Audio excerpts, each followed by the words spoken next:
with these goggles, there's so much work we need to do because for $480, I do not recommend these. You'd be much better off getting some Sky Zones or spending a lot more if you wanted to go analog. We've got some HD Zeros, which can look, they're so much more money, but at least they're offering something. And if you're flying around on a box set of goggles, look, these are better than that, but they're so much cheaper as well. Like how much is it? EV 800Ds? They might be $120 or something versus this. This would hope to be better at 480. So what can we do to fix this? And here's some of the crazy things. Number one, when I try and record DVR on here, and I believe that this is a fault with the goggle and hopefully something that they can fix, the DVR unit inside here, it gets to temperatures that feel like it is going to melt the plastic. It gets so hot that the actual SD card will stop working. And I've taken out and shown some mates, I'm like, man, check out the temperature of this. So something is wrong with my DVR unit. If that is just a fault that I got unlucky with, that's fine. That's just this one unit. Maybe if they can investigate there and think, why is the DVR getting so hot? If that is just because I'm sure they didn't plan to do that, but that needs to be addressed. If it's on every single unit, the DVR is basically worthless. You're not going to be able to use the DVR. Number two, the actual fit of these goggles. So if you're listening, iFlight, this was what I would recommend. When this is clipping on my face, it is not designed for my style of face. I feel like if you have a more curved face, these goggles are not going to fit you. If you have a flatter face or a shallower face, I should say, well, it has a pretty shallow between the center right here and the outside. It's pretty shallow, so it doesn't curve so much. So if you have a flatter face, they're going to fit. But for most noggins like myself, I didn't like it. It had a little bit of light leakage, but the big one, it just wasn't comfortable. Now, you probably could fix that with some foam, but I think a better solution would be to have multiple actual face plates or face brackets that we can attach to this, because as it stands, there is no one size fits all. And SkyZone did this really well, how they released a bracket and you could choose. Not only did they have two different types of foam, the original SkyZones and the SkyZones after that, they also had two face brackets as well. So a narrow face or a more curved face and a flatter one. So you could choose that. I think you need to do that, iFlight, because as it stands, I don't like wearing these on my face. Number three, and I think this one is a huge point of contention and desperately needs to be fixed. These goggles right here, they do have a HDMI in. And that is really important because if you are buying an analog goggle, you want to have an ability, especially for $480, guys. You want to have this ability to be able to connect this up to some other receivers, whether that be OpenIPC, whether that be a Walksnail VRX, whether that be a HD Zero VRX. You're spending so much money that and if you've got HDMI in, we want to be able to connect it to those other receiver units so we can fly around on digital. Because as it stands, the difference between this set of goggles and a set of DJI O3s is like $20 difference. And I would say if you gave a pilot, 9 out of 10 pilots are going to say, hey, if you're going to give me a set of goggles between these two, do you want to fly analog or do you want to fly digital? I guarantee probably 99% of pilots are going to want to fly a DJI quality digital system over an analog system like this. Now, the other part, the problem with this is, yes, we have a HDMI in. It's one of these little micro ones, so I don't know if you can see that. They're right there. They're notorious for breaking. They're not very durable. I don't like that. And they don't give you that adapter.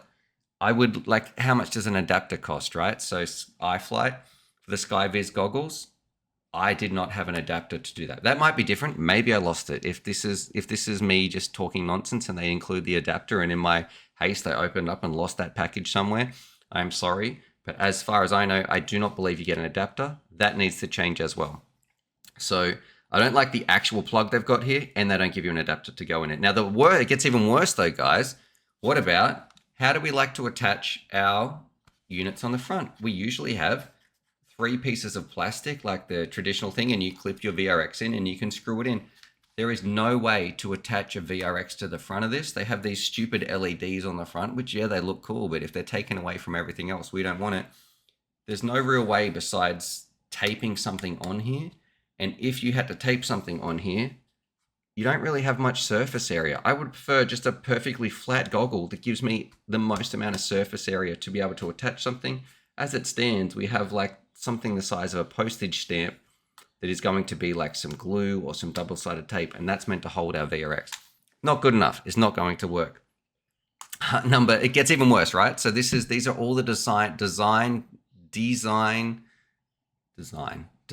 Sorry, I sort of my brain was stopping. Brain not talk good now.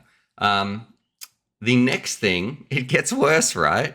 $480. What about this here? So our barrel plug connector. Let's have a look.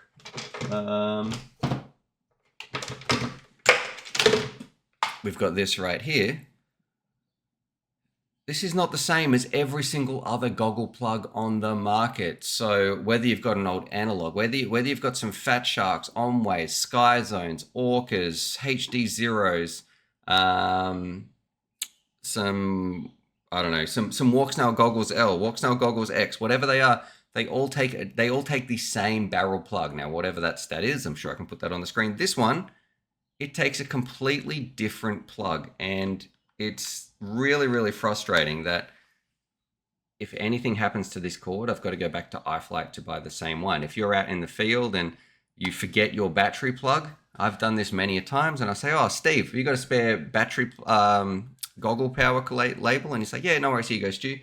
That's not the case with this. You're going to be stuck with this cord. So the cord is high quality itself. I just hate the connector on the end. I do not know why they've done that. And then finally, the actual focus for me, I didn't really like these adjustments here. It didn't feel smooth, or it felt like I was sort of forcing. It just was in, what's the best way to explain this? Like they did move around, but like as you can see, I'm pushing it, and instead of being able to slide evenly left and right, it was more like I was twisting it, that it was forcing it to move back and forth. So it's very stiff. Feels like it's going to break. That's probably a good way. As I'm shuffling these around, I feel like I'm going to snap something. These are little adjustment parts in right here. And I also couldn't see the entire screen. So there's a bit of a scathing review of everything wrong with the SkyViz goggles iFlight.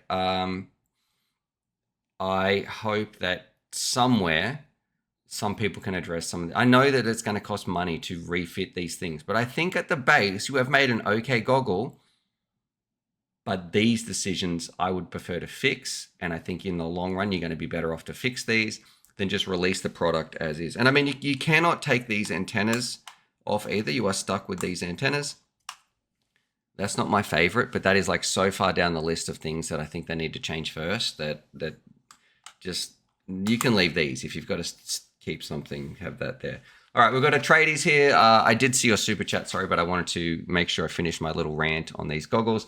Thank you very much. And here says, looks like a design from Orca, DJI, Walksnail, and Minecraft. Got in a fight over those goggles. A lot of people were referring to them as Batman, actually, some sort of Dark Knight goggles or something. I mean, they do look cool, but at the end of the day, who cares about looks when you're wearing a shirt that looks like this and you've got some antennas strapped to the front of your head? So, I don't know. iFlight, I mean, they got cool LEDs, you're right, but I mean, no one's going to be seeing those. It's sort of, I'll take practicality, I'll take function over form every day of the week, and I think every single pilot that I know would do that as well.